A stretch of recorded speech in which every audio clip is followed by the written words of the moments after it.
IT 신이 바라보는 반도체 타이밍, 아바타. 네, 오랜만에 돌아왔습니다. 질문 주세요. 이번 책을 쓰실 때 가장 염두에 둔 독자층은 누구인가요? 솔직하게 말씀드리면요. 일단 이 책은 제가 실전 투자 스터디를 보통 2달마다 강의를 하고 있는데요. 보통 8주 커리큘럼을 하고 있는데 이번이 지금 18기째예요. 그래서 거의 뭐 한 36개월 정도 이제 강의를 해오면서 그게 이제 쌓이면 이렇게 이제 참고서처럼 책을 내는 거라고 보시면 되고요. 그리고 이제 제 유튜브 영상에서 다 풀지 못했던 내용들이 대부분 여기 책에 들어가 있다고 생각하시면 됩니다. 그래서 일단은 실전 투자 스터디를 열심히 들으셨던 분들은 사실 이 책을 한번 보면 그냥 복습하는 차원에서 굉장히 많이 도움이 되고, 제 유튜브 채널을 꾸준하게 봐오셨던 분들이 보셔도 진짜 열혈 구독자분들은 그래도 좀 많이 이해할 수 있지 않을까 생각이 듭니다. 이번 책 제목에 실전 투자법이 포함되는데 이론서가 아닌 진짜 실전서라고 자신하시는 이유가 있으실까요? 제가 진짜 실전 테크 투자자로서 제가 필요하다고 생각한 내용들이 좀 다 들어갔어요. 그래서 테크 투자라는 게 사실 예전에는 그냥 소비 데이터 보고 많이 투자를 했었죠. 세계가 평평할 때는. 근데 지금은 세계가 쪼개지고 있잖아요.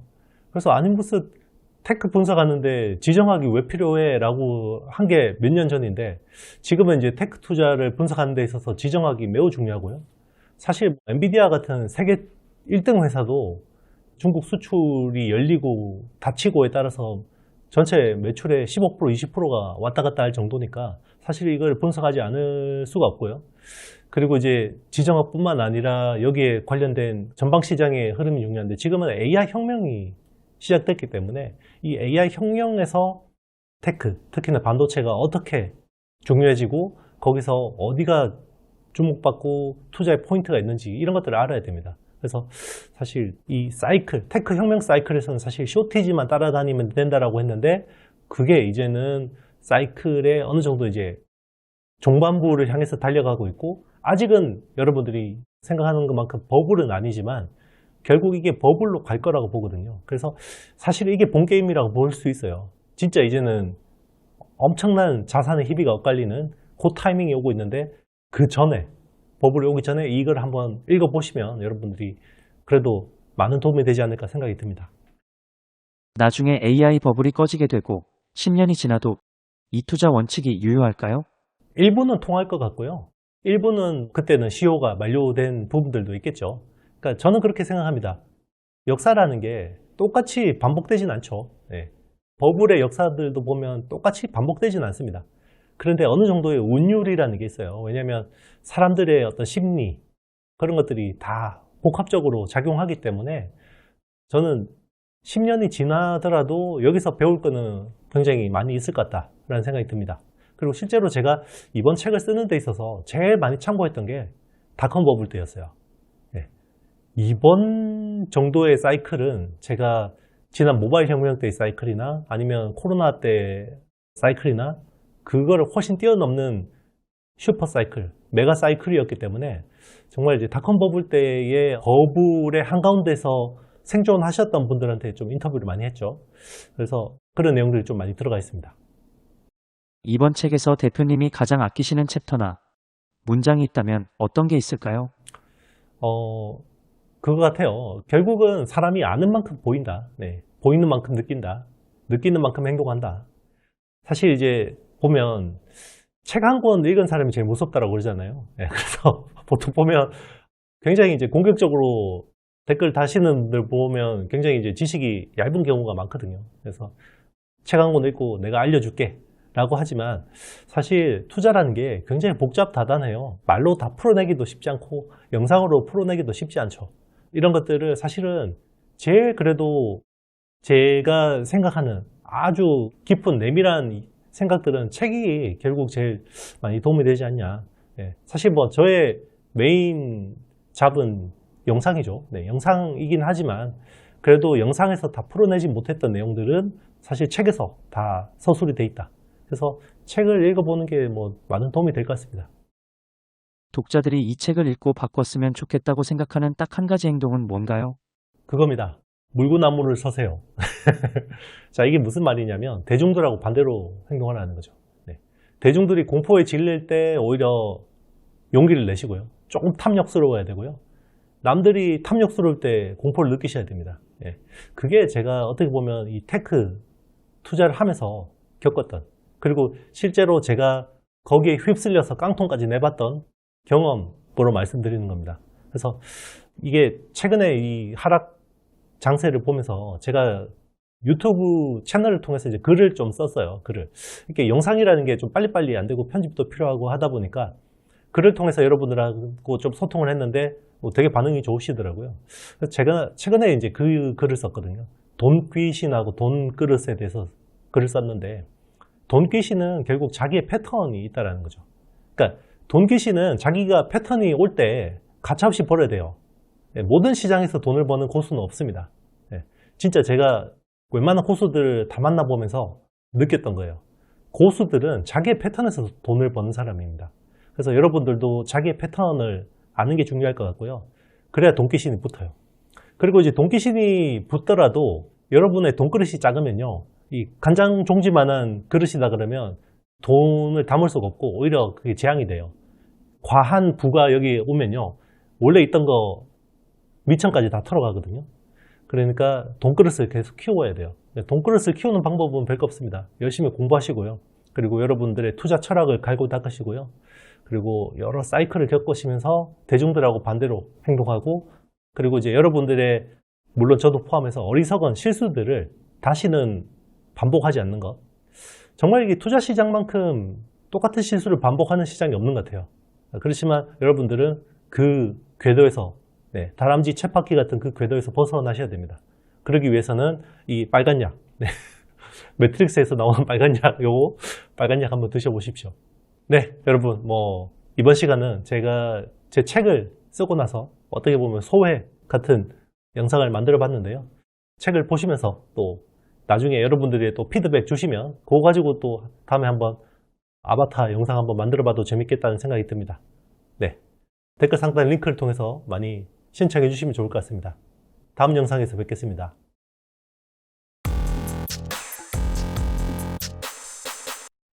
질문 주세요. 침투율 10%라는 기준은 어떻게 발견하게 되셨나요? 사실 이게 저만의 방법일 수도 있고, 사실 테크 쪽을 이렇게 바라보시는 분들도 많죠. 근데 사실 10%가 되게 중요해요. 그러니까 침투율이라는 게, 제가 이거를 언제 처음에 깨달았냐면 스마트폰 사이클을 보면서 제가 깨달았거든요. 제가 이제 딱 입사하고 나서 글로벌 금융위기가 터졌어요. 기자로서 일할 때죠. 그래서 그 뒤로 이제 스마트폰 혁명이 시작됐는데, 이게 10% 내외의 침투일 때 그 관련주들이 제일 뜨겁게 반응한다는 게 느껴졌어요. 제조 현장에 가서 딱 부품이나 이런 납품하는 업체들 사장님들 보면서 좀 제일 많이 느꼈었고요. 이게 전기차 때도 마찬가지였죠. 2차 전지 때도 10% 침투일 때 제일 시장이 주식이 뜨겁다라는 생각이 들었었고, 자, 그걸 제가 HBM 때도 똑같이 이야기했었습니다. 사실 그런데 그때 HBM이 앞으로 엄청나게 성장할 거라고 하면 별로 안 좋은 반응들이 대부분이었고요. 저거는 사실 굉장히 마이너한 시장인데 굉장히 침소봉대하는 거 아니냐, 이런 이야기도 많이 했었고요. 그렇지만 결국 또 HBM이 침투율 10%를 언저리 때 있으면서 제일 주가들이 많이 튀었고요. 사실 그때 또 한미반도체라는 회사가 사실 그때 제일 이제 어떻게 보면 슈퍼스타가 된 거고요. AI도 똑같습니다. 전체 서버에서 AI 서버가 침투율이 10% 내외일 때가 제일 주가가 뜨거웠거든요.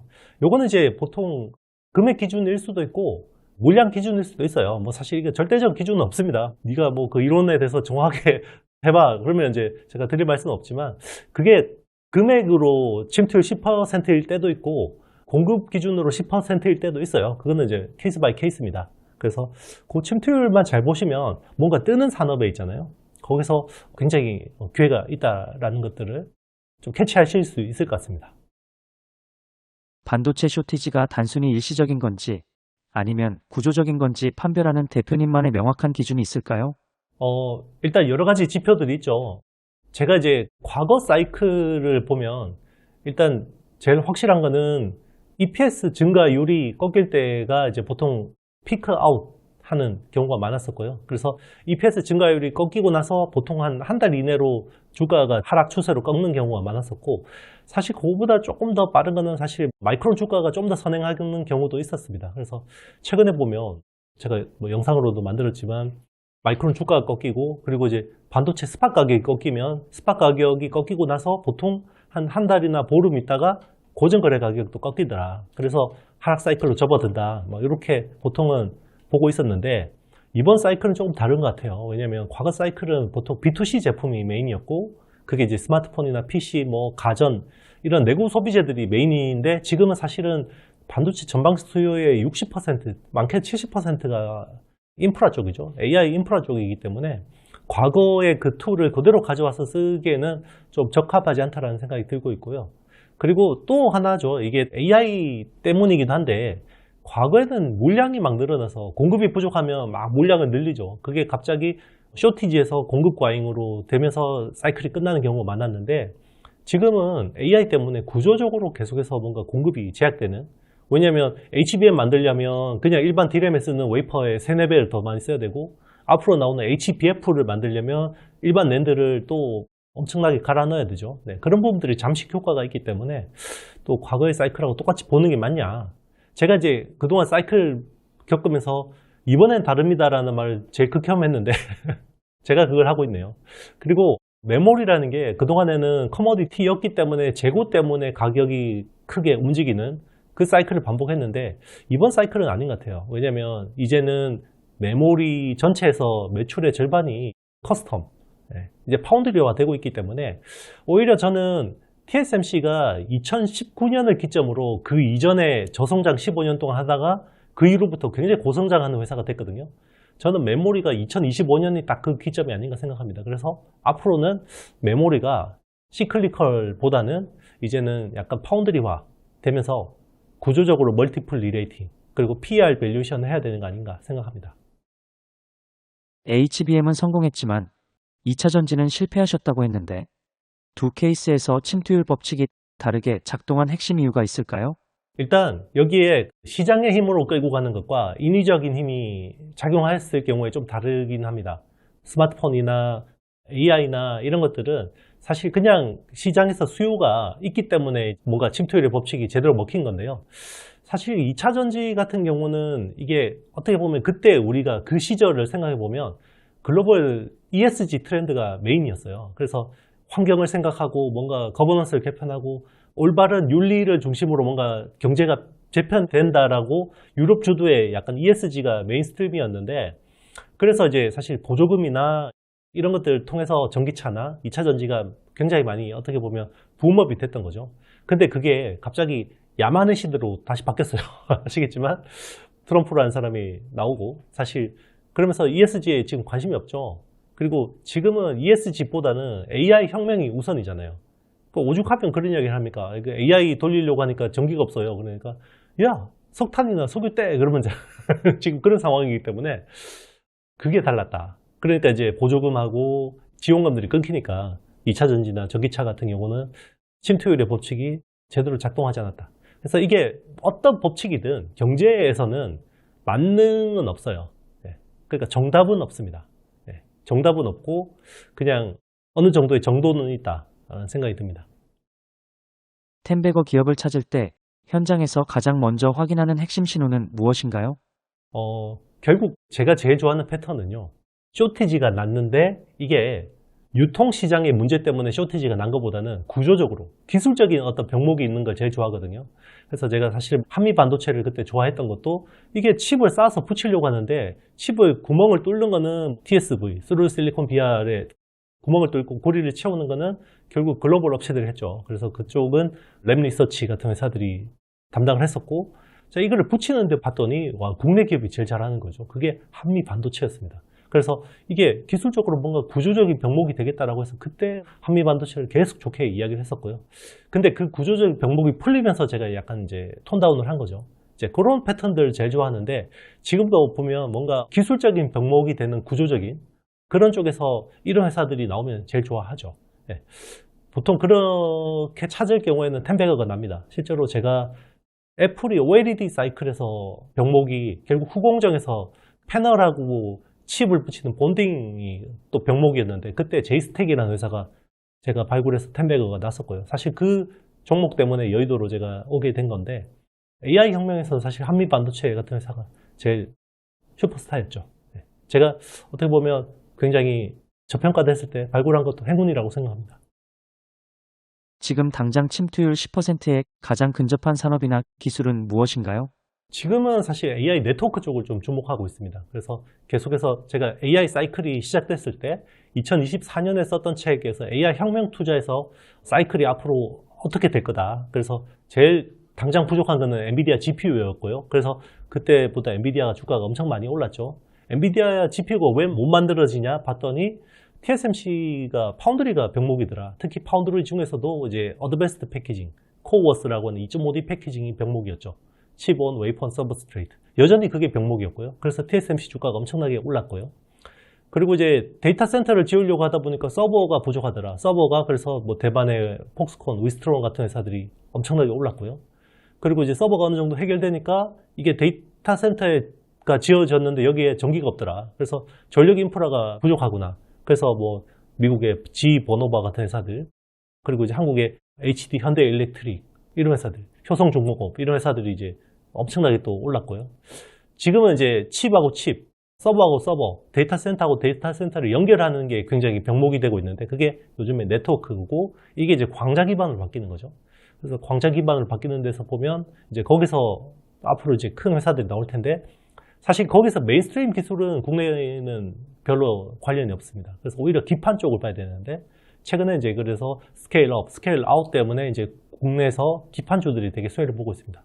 10배격까지는 지금은 좀 나기는 어렵겠지만 삼성전기가 여기서 굉장히 또 그래도 부각이 되고 있는 것 같아요.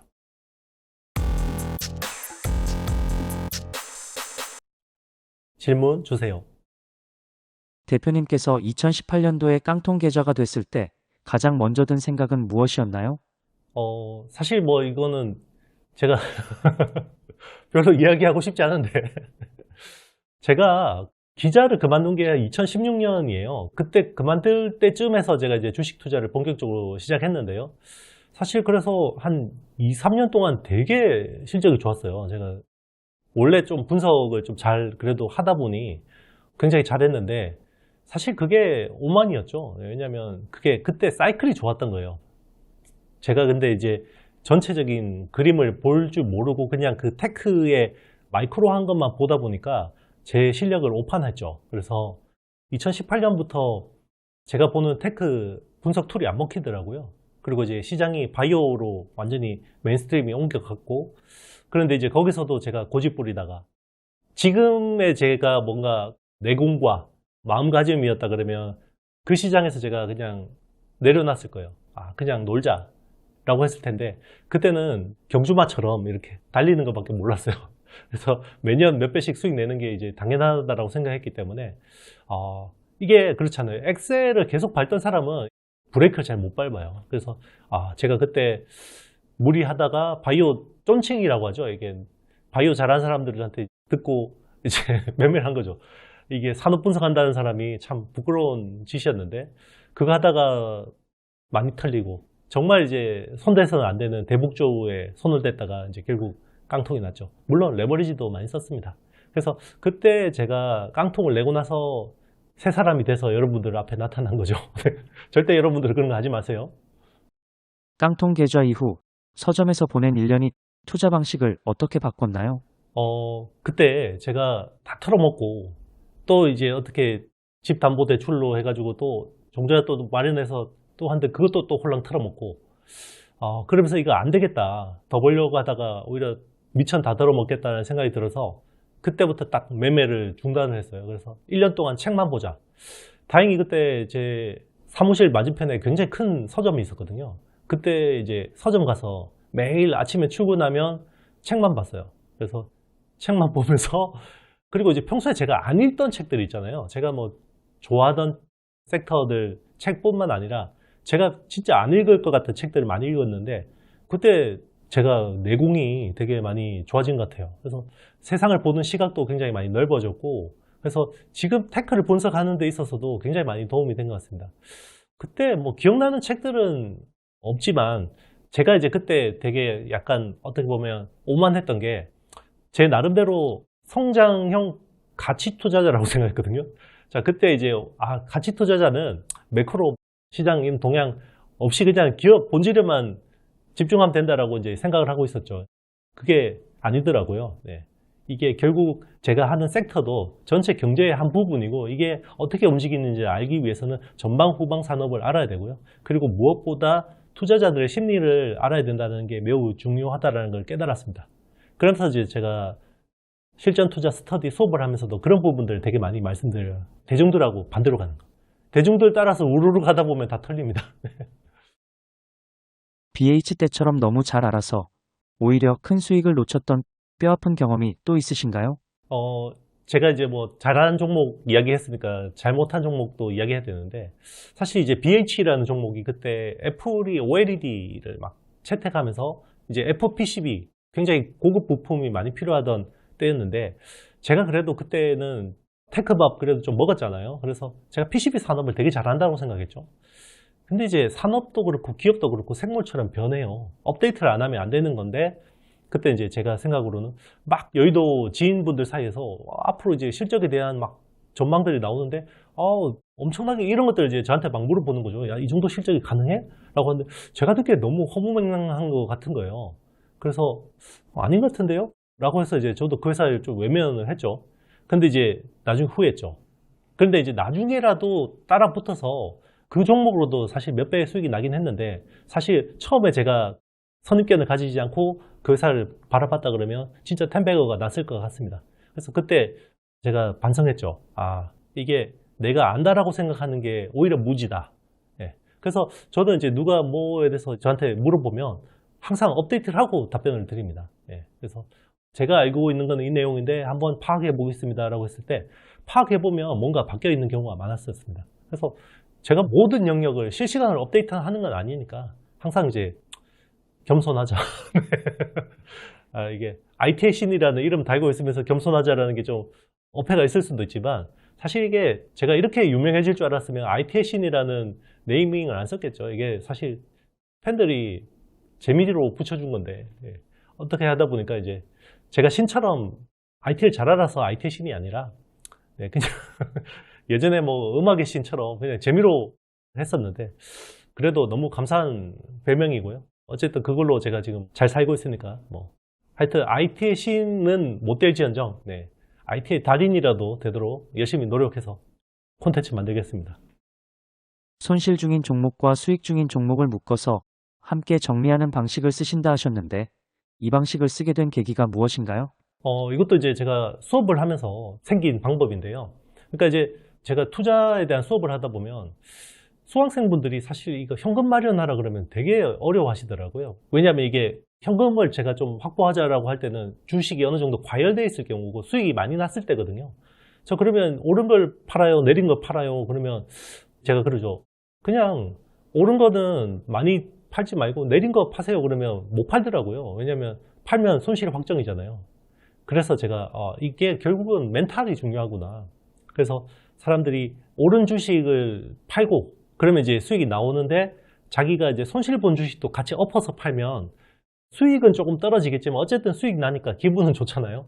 그리고 이제 보통 이렇게 상승장일 때도 주가가 못 가는 거는 투자 아이디어가 틀렸을 경우가 많아요.